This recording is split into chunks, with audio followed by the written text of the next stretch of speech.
এই গত কয়েকদিন আলোচনায় আমার যেটা মনে হয়েছে যে আমি বিএনপিকে আপনি দোষারোপ করছেন, ঠিক আছে। আমার কথা হলো যে বিএনপি রাষ্ট্রপতিকে রাখতে চেয়েছে, বিএনপি জুলাই জাতীয় সনদ এখন বাস্তবায়ন করতে চাচ্ছেন, আমি স্বীকার করলাম। আমি বলছি বা আপনারা এই যে পররাষ্ট্র উপদেষ্টা যিনি এখন পররাষ্ট্রমন্ত্রী হয়েছেন, নিরাপত্তা উপদেষ্টা যিনি মন্ত্রী হয়েছেন, তার কথা আপনি বলছেন ইলেকশন ইঞ্জিনিয়ারিং এর সাথে। আমার কথা হলো যে এইগুলো কার আন্ডারে ছিল তখন? অন্তর্বর্তী সরকারের আন্ডারে।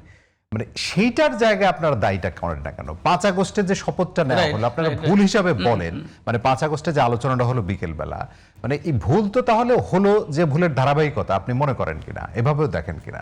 না, আমি আপনাকে বলি আসলে একটা মব সৃষ্টি করার উদ্দেশ্য সংসদ রাস্তায় মব সৃষ্টি করে সংসদে মব সৃষ্টি করলো না।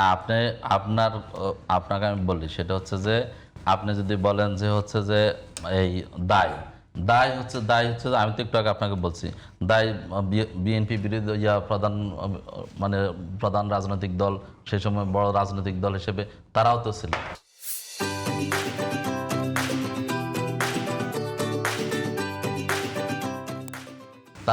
তারা জনগণকে প্রতিনিধিত্ব করতো, সবাই তো এগ্রি করছে, বড় একটা অংশ প্রতিনিধিত্ব না করলে এই সাহস তো হওয়ার কথা না। প্রতিনিধিত্ব করে, আমরা কি এটা অস্বীকার করবেন না? না, আমি ওই সময়কার কথা বলছি। আমি ওই সময়ের কথা বলি, কিন্তু হচ্ছে যে সেটার জন্য তো দায়িত্ব ওনারাও।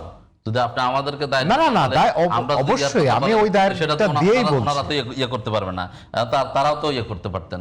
যারা যখন এই যে প্রধানমন্ত্রী যখন পলাই গেলেন বা দেশ ছেড়ে পালাই গেলেন, তখন তো রাষ্ট্রপতির কাছে যখন গেছে তখন মির্জা ফখরুল ইসলাম আলমগীর সাহেব গেছে, মানে সেনাপ্রধান, তারপর হচ্ছে যে আমাদের ডাক্তার শফিকুর রহমান বা ছাত্র উপদেষ্টা সবাই গেছেন।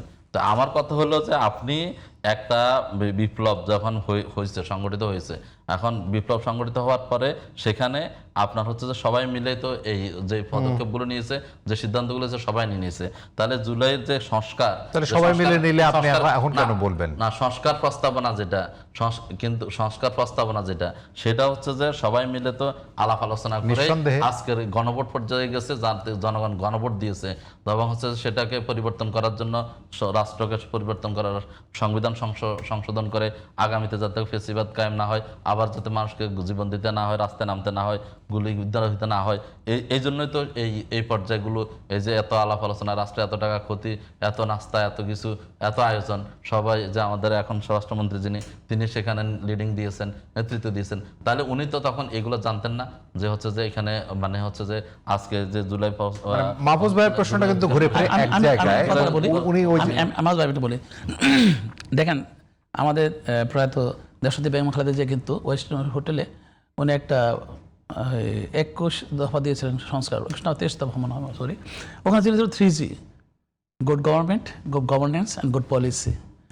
তাহলে গুড গভর্নমেন্ট হলে সে কিন্তু সময় পার হলে ইলেকশন দেবে, আর গুড গভর্নেন্স সুন্দরভাবে সরকার চালাবে, আর গুড পলিসি নিয়ে চললে তো আর কিছু লাগে না। তা শেখ হাসিনা এই 3টা দিতে ব্যর্থ ছিল, বিদায় কিন্তু আজকে আপনি এত কিছু বলছেন শেখ হাসিনার বিরুদ্ধে। নতুবা সে যদি ভোটের অধিকার দিত মানুষের কাছে, একটা নির্দিষ্ট টাইম পর যদি ইলেকশনটা দিত, তাহলে কিন্তু আপনার কিছু বলা দরকার নাই। ওয়ান ম্যান শো হয়ে যাওয়াতে আজকে কিন্তু যে কথা বলতেছেন না, এত সংস্কার, এত সব কিছু, আমি আসলে মনে করি কি যে ডিম আগে না হাঁস আগে না ডিম আগে, এই পর্যায়ে যুদ্ধ করতে করতে তর্ক করতে করতে আমাদের 5 বছর। আপনাকে আমি একটা প্রশ্ন করি, এই যে নির্বাচনী যে ইশতেহারগুলো, এই যে আপনি ফ্যামিলি কার্ড বলেন, কৃষি ঋণ মওকুফ বলেন, এই যে জনপ্রিয় সিদ্ধান্তগুলো বা ওয়াদা ছিল প্রথম দিন থেকে পূরণ, মানে এইগুলো পূরণের ক্ষেত্রে অগ্রগামী ভূমিকার কারণে, মানে খুবই তড়িৎ ভূমিকার কারণে ধীরে ধীরে এই যে জুলাই জাতীয় সনদ মুখে বলা হলো, যেটা মাহফুজ ভাই বলছিলেন, যে এক ধরনের দূরে রাখার চেষ্টা আছে কিনা? আমি আপনাকে একটা কথা বলি, আমি কি বললাম, good governance, good government and good policy.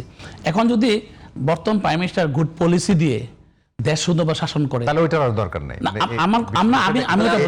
আমি এটা বলছি না, আমাদের চাওয়া কি, জনগণের চাওয়াটা কি? একটা সুন্দর সরকার ভালো কাজ করবে, ভালো পলিসি নিয়ে দেশ শাসন করবে, যেটা শেখ হাসিনা তার নিজের পকেটের সব কিছু করে ফেলছে।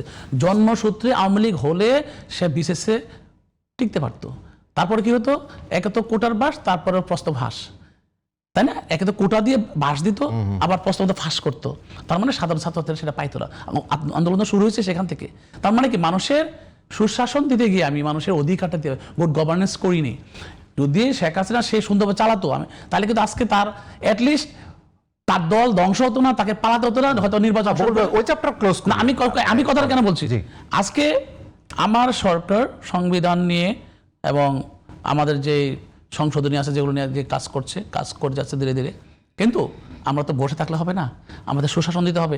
এখন আমি যদি সুশাসন দিয়ে মানুষকে খুশি করতে পারি, যেটা আমি আগে দেওয়া ভালো করতে দরকার পারি, সেটা না দিয়ে তাইলে আপনি আপনি ওইটা করতেছি কোন কারণে? আমি ওইটা না করছি না, অসৎ উদ্দেশ্যে আমি ওইটা না করছি না, আপনার অসৎ উদ্দেশ্যে না, ওইটা আমি তো না করছি না যে ওটা হবে, কিন্তু ওইটা করলে তো আপনি এই সুশাসন দিবেন। আমরা শেষের দিকে আছি। এটা তো আছে ভাই, কিন্তু আমরা যদি এখন বসে থাকি, শুনেন, দেশের অবস্থা খারাপ ভাই, হয়, আপনি তো কালকে এসে আমাদেরকে নামায় দেওয়ার জন্য আন্দোলন করবেন। তো আশঙ্কা করতে পারে 91-তে তো ওই যে ত্রিদলীয় যে রূপরেখা সেটার মাধ্যমে জোটের রূপরেখা। হ্যাঁ, সেটার মাধ্যম দিয়ে ক্ষমতায় আসার পরে তো সেটাকে অস্বীকার করছেন, এবং যে তত্ত্বাবধায়কের জন্য আন্দোলন করে এরশাদ হটাইলাম আমরা, যে তত্ত্বাবধায়কের জন্য এত আন্দোলন করা হলো, সেই তত্ত্বাবধায়ককে আবার হচ্ছে যে ওনারা সংসদে ইয়াতে আসে কি বললেন, সরকার এসে বললেন যে পাগল এবং ইয়া ছাড়া কোনো মানুষ মাহফুজ ভাই, আমরা শেষ তাহলে দিকে আছি। সেই জায়গাতে তো মানুষের আমি- আশঙ্কা থাকতে পারে। আমি একটা- আজকে আপনি যেটাকে আমি একটা সুশাসনের কথা আত্মপলব্ধির বলতেছেন, জায়গা দিয়ে শেষ কয়দিন করি। পরে যে আপনি আবার ফেসিবাদের জায়গায় যাবেন না, রাষ্ট্রীয় সংস্কার যদি না হয়, সংবিধান সেই কাঠামো যদি আগের মতো যদি বলবৎ থাকে, আপনি যে আবার যে সেটাকে ফলং করার জন্য আবার হচ্ছে একদলীয় সরকার ব্যবস্থার দিকে যাবেন না,